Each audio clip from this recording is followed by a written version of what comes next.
नमस्कार। कालचक्र कार्यक्रम के भाग 10 में आप सभी का पुनः स्वागत है। आचार्य पंडित धनंजय पांडे जी से पूछते हैं कि शिवरात्रि कब है और इसका शुभ मुहूर्त कब है। आचार्य जी। नमो राघवाय। नमस्कार।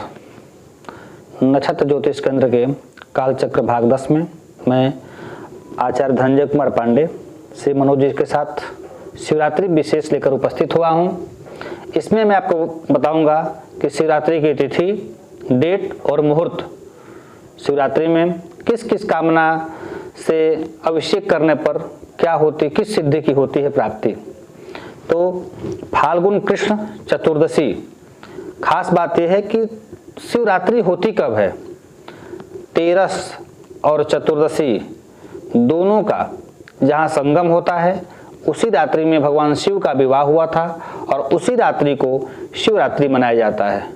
शिवरात्रि में रात्रि के ही पूजन का विशेष महत्व है। तो इस बार का शिवरात्रि 1 मार्च 2022 फाल्गुन कृष्ण चतुर्दशी को मनाया जाएगा। 6:45 से शिवरात्रि के प्रथम प्रहर का पूजन आप शुरू कर सकते हैं। शिवरात्रि में 4 प्रहरों की पूजा विशेष होती है। प्रथम 6 बजे से लेकर के 9 बजे तक, जिसमें आप दूध से भगवान शिव का अभिषेक कर पुत्र की प्राप्ति, यश की प्राप्ति और साथ ही में धन की प्राप्ति करने का विशेष लाभ प्राप्त कर सकते हैं। वही दूसरे प्रहर रात को 9 बजे से लेकर 12 बजे तक के बीच में दही, शहद और भांग के रस से अभिषेक कर रोग से मुक्ति, सम्मान, पद की प्राप्ति व संतान की प्राप्ति के लिए अभिषेक कर विशेष सिद्धि प्राप्त कर सकते हैं। तीसरे प्रहर के पूजा में दूध, घी, शहद व भांग के रस, इस चारों को मिश्रित कर शुक्ल यजुर्वेदीय मंत्र से यदि आप अभिषेक करते हैं तो सकल सिद्धि की प्राप्ति होती है। मध्य रात्रि में भगवान शिव का विवाह हुआ था और 13 चतुर्दशी का दोनों का संगम भी इसमें है। इसीलिए आप तीसरे प्रहर का जो पूजन है, दूसरे प्रहर का जो पूजन है 9 से 12 बजे तक का, इसमें यदि अभिषेक करते हैं धन, धान्य, पुत्र, पौत्र, काल सर्पदोष, साथ ही में मार्केश जैसी दृष्टि से बचने का विशेष सुलभ उपाय है। तीसरे प्रहर का पूजा जो होता है वो होता है रात को 12 बजे से 3 बजे तक।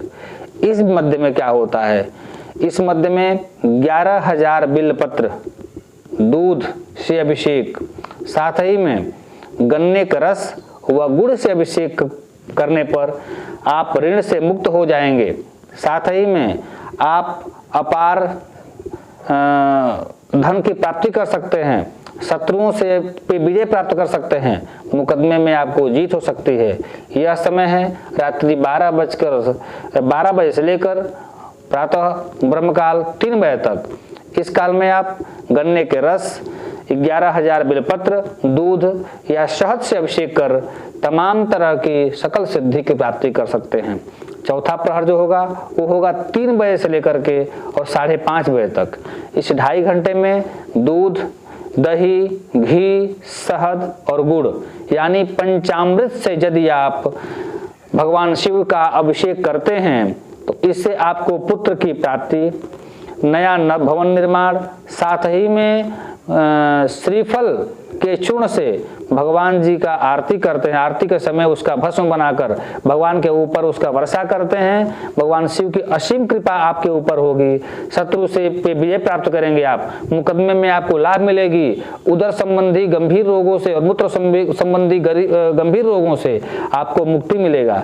यदि आप इन चारों प्रहर का पूजन एक साथ करते हैं, पहला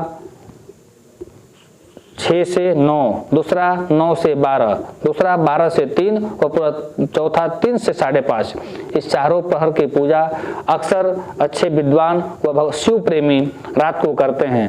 यह करने से आप जितनी भी समस्याएं हैं उनसे आप निपट सकते हैं। यदि घर में कोई कारावास काट रहा है तो उसके निमित्त आप संकल्प करा करके यदि चारों प्रहर का अभिषेक श्रद्धापूर्वक करवाते हैं तो उसकी बंदी शीघ्र ही शीघ्र छूट जाएगी, हट जाएगी, आपके पक्ष में मुकदमे का फैसला आएगा। साथ ही में घर में विशेष कोई रोगी है तो उसके लिए बतासे का चूर्ण बनाकर भगवान शिव का अभिषेक किया जाए। यदि सामर्थ्य आपका नहीं है तो त्रयाक्षरी ओम नमः शिवाय के मंत्र से ही आप भगवान शिव का अभिषेक करें। इससे भी तमाम तरह की सकल अभीष्ट सिद्धियां प्राप्त होंगी। वही